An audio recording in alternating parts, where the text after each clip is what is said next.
Hola. Ayer, el presidente Vladimir Putin firmó un decreto para transferir todos los activos de Agroterra a favor de Rosimoschestvo. Se trata de 4 entidades jurídicas con un banco de tierras total de 265.000 hectáreas. Esta empresa pertenecía al fondo estadounidense Ansech Capital, en parte directamente y en parte a través de empresas afiliadas. El propietario de este fondo, George Rohr, compraba activamente tierras en Rusia, Kazajstán, Bulgaria y Rumanía. Dondequiera que pudiera conseguirlo barato. Y durante 30 años, este Rohr ha acumulado cerca de 1 millón de hectáreas. A veces George Rohr arrendaba la tierra y luego la recompró por el 3% de su valor y en parte compró la tierra mediante fraude. Agroterra cultivaba soja, maíz, colza, remolacha, girasol y trigo, y también poseía tierras fértiles en Rusia central, regiones de Kursk, Orel, Tula, Riazán y Tambov. En un reparto con los estadounidenses se sentaban los holandeses y los británicos. En general, la empresa consiguió comprar en el mercado importantes tierras agrícolas a lo largo de 16 años. En su balance figuran 19 elevadores para 500.000 de toneladas de grano, un enorme parque de equipos especiales, varias instalaciones de producción y laboratorios. En términos de capacidad y banco de tierras, la empresa se encuentra entre las 15 mayores de la SEI. Durante mucho tiempo, los accionistas estadounidenses intentaron presionar para obtener una indemnización por esta empresa o encontrar un comprador, pero fracasaron. Rusia se lo llevó todo. Ya no habrá británicos, estadounidenses ni holandeses propietarios de industrias estratégicas en Rusia. Después de congelar los activos rusos, Putin firmó un decreto para confiscar los activos de empresas y ciudadanos extranjeros vinculados a países no amigos. Así que todo es legal y algunos ciudadanos extranjeros solo pueden sentirse ofendidos por su avaricia y la de sus gobiernos. Únete a nuestro canal de Telegram para recibir las últimas actualizaciones y otros contenidos interesantes. El enlace está en la descripción debajo del video, suscríbete ahora. Y continuaré la historia. El desarrollo económico de Rusia está bloqueado por los oligarcas, es necesaria la nacionalización. Según estimaciones del Banco Mundial, en 1990, la participación de la RSFSR en el PIB mundial, calculada a paridad de poder adquisitivo del rublo, era del 4,06%. A finales de 2022, según estimaciones preliminares, esta cifra habrá descendido al 2,87%. El modelo económico utilizado por Rusia la condena a un retraso crónico con respecto a los países líderes del mundo. La amenaza de mantener el antiguo modelo para la existencia del Estado ruso ha aumentado drásticamente. Los libros de texto de economía llaman a este modelo economía de mercado, economía de libre empresa, economía de entorno competitivo, etc. Pero esto no es más que capitalismo ordinario. Sí, el capitalismo existe en Europa, Estados Unidos y otras partes del mundo, pero el capitalismo es muy diferente. Existe el capitalismo metropolitano, el capitalismo parasitario que existe chupando los jugos de los países que son colonias de facto. Y existe el capitalismo de estas colonias que suministran a las metrópolis jugos vitales. En Rusia, hace más de 3 décadas, se estableció el capitalismo del segundo tipo, dependiente. La magnitud de la succión de los jugos de la Federación Rusa puede juzgarse por las cifras de la balanza de pagos del país. Durante 3 décadas, la retirada de ingresos de inversión, dividendos e intereses, por parte del capital extranjero de Rusia ha superado repetidamente la entrada de ingresos de inversión a Rusia desde el extranjero. Este exceso, saldo, se acercó en algunos años a los 100.000 millones de dólares. En 2022, según las estimaciones del Banco de Rusia, el exceso de las exportaciones de capital de Rusia sobre las importaciones alcanzó los 250.000 millones de dólares. Un récord para todos los años de existencia de la Federación Rusa. Podemos examinar las peculiaridades de este capitalismo desde el nivel microeconómico, con el ejemplo de una empresa individual. Me ha incitado a ello la extraña entrevista de Vladimir Potanin con el holding mediático ruso RBC, publicada el 23 de enero. Las revelaciones de Potanin recibieron una gran acogida. Potanin afirma, ya recibimos nuestra vacuna contra las confiscaciones y nacionalizaciones en 1917, la confiscación de activos es una forma oculta o explícita de robo. Destruye el clima de inversión de la jurisdicción en la que se produce. Hablemos de robo. La gente de la generación mayor y media recuerda bien cómo en los años 90 se produjo el saqueo de la riqueza nacional de Rusia, creada por generaciones de antepasados rusos. El saqueo se llamó corporatización y privatización, subastas de prendas.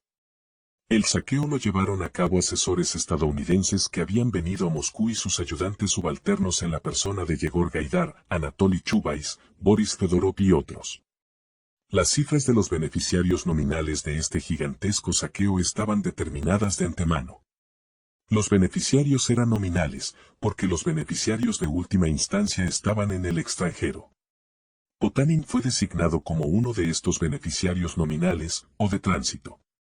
Y él es corresponsable de lo que ocurrió en Rusia en la década de 1990.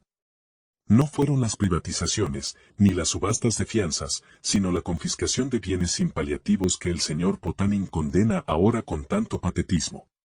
Potanin, Freeman, Aben, Abramovich, Deripaska, Lysin, Mordasov, Jodorkovsky y otros oligarcas recibieron gigantescos activos estatales por unos céntimos. Potanin en la mencionada entrevista recuerda 1917.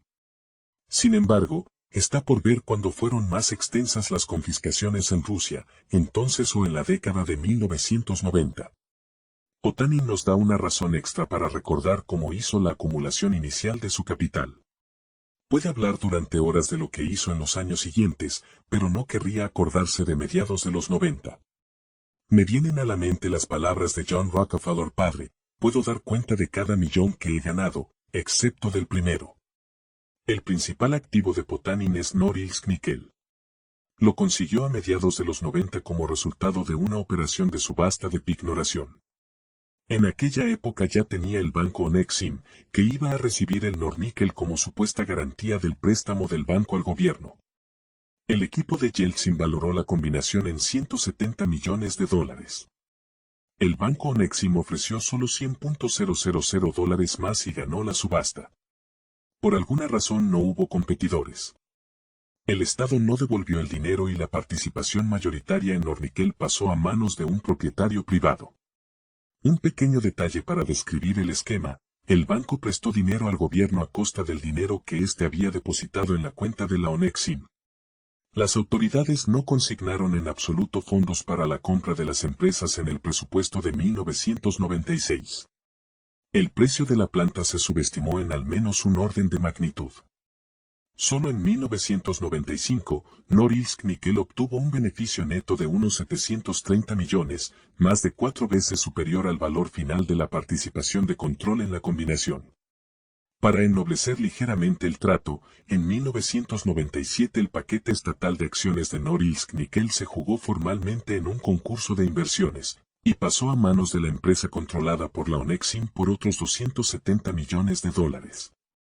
Se trató de un descarado trato para enajenar la propiedad estatal a manos de los amigos del actual gobierno. No se puede decir que se vendiera barato o no del todo justo, pero desde el punto de vista legal, se trató directamente de una transacción ficticia, nula de pleno derecho según las leyes vigentes en aquel momento. Por el dinero de los rusos de a pie, se transfirieron activos estratégicos clave a manos de amigos del equipo que gobernaba entonces, afirma Yuri Boldirev, vicepresidente de la Cámara de Cuentas de la Federación Rusa en 1996 a 2003. A finales de los 90, la Cámara de Cuentas planteó la cuestión de reconocer la nulidad de la mayoría de los acuerdos de subasta de garantías y devolver los activos al sector público, pero en aquel momento, para salvar el patrimonio de Potanin y otros oligarcas, se redujo drásticamente el plazo de prescripción. El plazo se fijó en 3 años, en Francia y muchos otros países es de 30 años. La historia de la privatización de Nornickel es muy dramática e instructiva. Pero, ¿cuál fue el destino de Nornickel después de que la empresa encontrara un nuevo propietario? La empresa fue exprimida como un limón. Norilsk, cuya infraestructura figuraba en el balance de la combinada, también empezó a degradarse. Se ha escrito mucho sobre ello en los últimos años.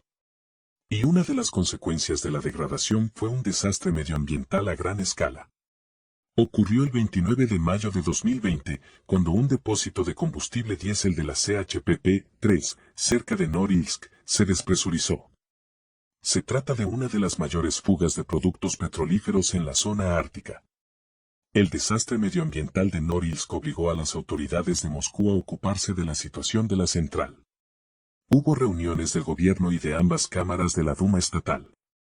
Resultó que la dirección de Nornickel no pensaba tanto en el mantenimiento y desarrollo de la cosechadora, la ciudad de Norilsk y toda la región de Krasnoyarsk. Nornickel es la mayor empresa de la región, como en los beneficios y dividendos.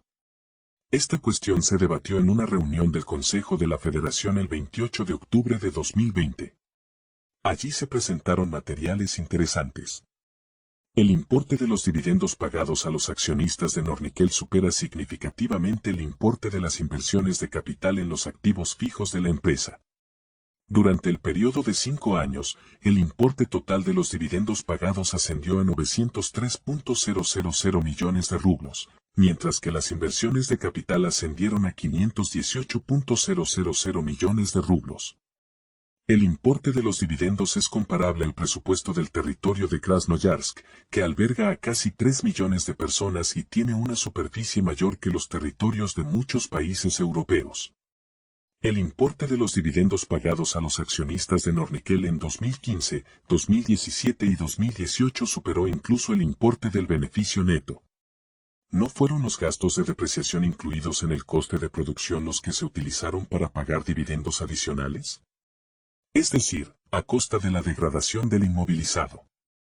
Las cifras anteriores muestran que Nornickel podría haber casi duplicado sus inversiones de capital si hubiera sacrificado lo más sagrado, los dividendos. Pero los beneficios y los dividendos son lo primero.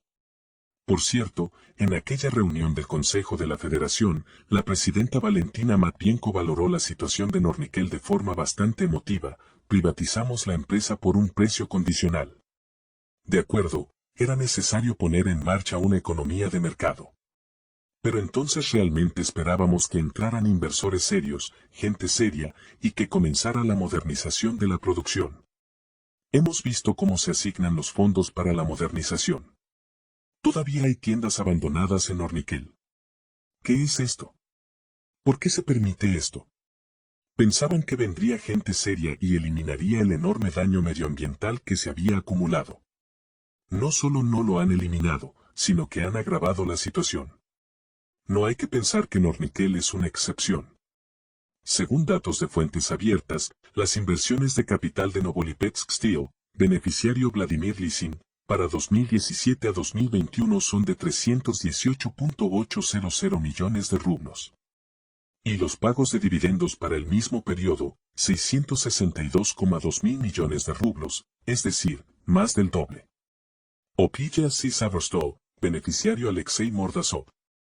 En 2017 a 2021, las inversiones de capital ascendieron a 333,4 mil millones de rublos, los pagos de dividendos, 603,3 mil millones de rublos.